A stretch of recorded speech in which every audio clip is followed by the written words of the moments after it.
আরজি করের ঘটনা নিয়ে যখন সারা রাজ্য তোলপাড়, তার মাঝে চুঁচুড়া অজন্তা সেবা সদন হাসপাতালের মহিলা হোস্টেলে এক অচেনা পুরুষের ঢুকে পড়া নিয়ে চাঞ্চল্য। বৃহস্পতিবার দুপুরে ওই ব্যক্তিকে হোস্টেলের 4 তলার একটি ঘর থেকে বেরোতে দেখেন হাসপাতালের কর্ণধার সঞ্জয় সিনহার স্ত্রী চম্পা সিনহা। এরপরেই তাকে জিজ্ঞাসাবাদ শুরু করে তারা। অজানা অপরিচিত লোকটির কথায় অসঙ্গতি দেখা যায়। সে কখনো বলে সুজাতা ম্যাডাম নামক কোনো এক মহিলার কাছে এসেছেন, আবার কখনো বলেন গাড়ি ধোয়ার কাজ খুঁজতে এসেছে। সুজাতা নামের কেউ ওই হাসপাতালের সঙ্গে যুক্ত নয়। এরপরে সন্দেহ হয় তাকে কোনো অসৎ উদ্দেশ্যেই হাসপাতালের বিপর্যয় মোকাবিলার জন্য তৈরি জরুরি সিঁড়ি দিয়ে উপরে উঠে পড়ে সে। সিসিটিভিতে গোটা ঘটনা দেখে শিউরে ওঠেন হাসপাতাল কর্তৃপক্ষ সহকর্মীরা। খবর দেওয়া হয় পুলিশে। পুলিশ এসে অভিযুক্তকে আটক করে নিয়ে যায়। হাসপাতাল কর্তৃপক্ষ জানান, এরকম চলতে থাকলে হাসপাতালের মহিলা কর্মীদের নিরাপত্তা দেওয়াই দায় হয়ে যাবে।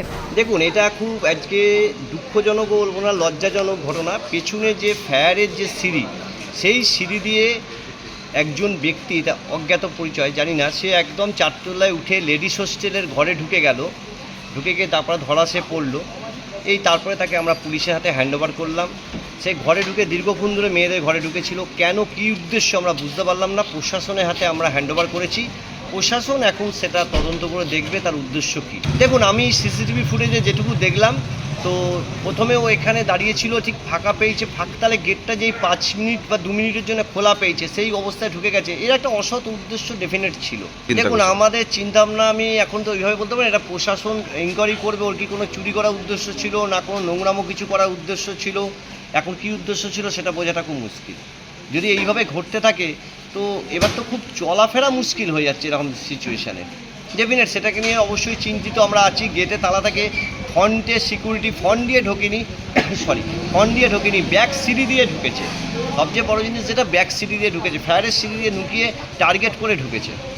অবশ্যই অভিযোগ থানাকে দিয়েছি, অবশ্যই অভিযোগ করব। হাসপাতালের মহিলা কর্মীরা চান পুলিশ তদন্ত করে লোকটির মহিলা হোস্টেলে ঢুকে পড়ার উদ্দেশ্য বের করে আইনানুগ ব্যবস্থা নিক। এই ঘটনায় আতঙ্কিত হয়ে পড়ে হাসপাতালের কর্মীরা। ঘটনা বলতে আজকে দুপুরবেলায় হঠাৎ করে একজন অচেনা অপরিচিত লোক পিছনে সিঁড়ি দিয়ে, সামনে এমার্জেন্সি থাকায় সামনে বড় গেট থাকা সত্ত্বেও পিছন দিয়ে গেট দিয়ে একটা অপরিচিত লোক লেডিস হোস্টেলের 4 তলায় আছে আমাদের, ওইখানে চলে যায়।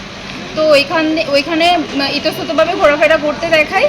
তো এখানকার একজন আমাদের ম্যাম, উনি ধরেছেন ওনাকে যে আপনি এখানে কি করতে এসেছেন। উনি মানে কোনো বারবার যখন জিজ্ঞেস করা হচ্ছিলো কোনোভাবেই কোনো ঠিকঠাক উত্তর দিতে পারছিল না। তো তাকে সন্দেহের চোখে দেখা হয়েছিল। এবার আমাদের স্যারদের অফিসে নিয়ে আসা হয়। তো তাকে জিজ্ঞাসাবাদ করলে সে বারবার আলাদা আলাদা উত্তর দিচ্ছিল। দেখুন, তাহলে আমাদের নিরাপত্তাটা কোথায়? আমরা বাড়ি ছেড়ে যে এত দূরে এসে পড়ে আছে, আমাদের কোনো সিকিউরিটি নেই। এরমভাবে একটা লোক, অজানা লোক এরমভাবে ঢুকে যাচ্ছে ক্যামেরা থাকা সত্ত্বেও।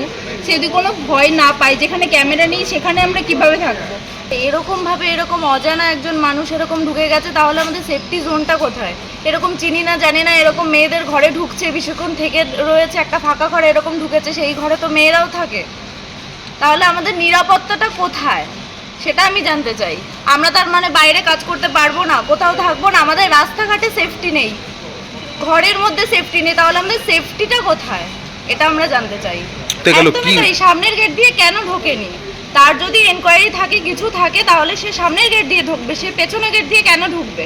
আমরা এটাই বলবো যে তাহলে আমাদের নিরাপত্তাটা কোথায়, আমরা সেটাই জানতে চাই। যে এরকমভাবে তাহলে আমরা কোথাও সেফ নই, আমরা রাস্তাঘাটে চলাচল করতে পারবো না, কোথাও গিয়ে কাজ করতে পারবো না, বাড়িতে থাকতে পারবো, কোথায় থাকবো? ওটা কোথায় তাহলে? নিউজ আজ বাংলা, হুগলি।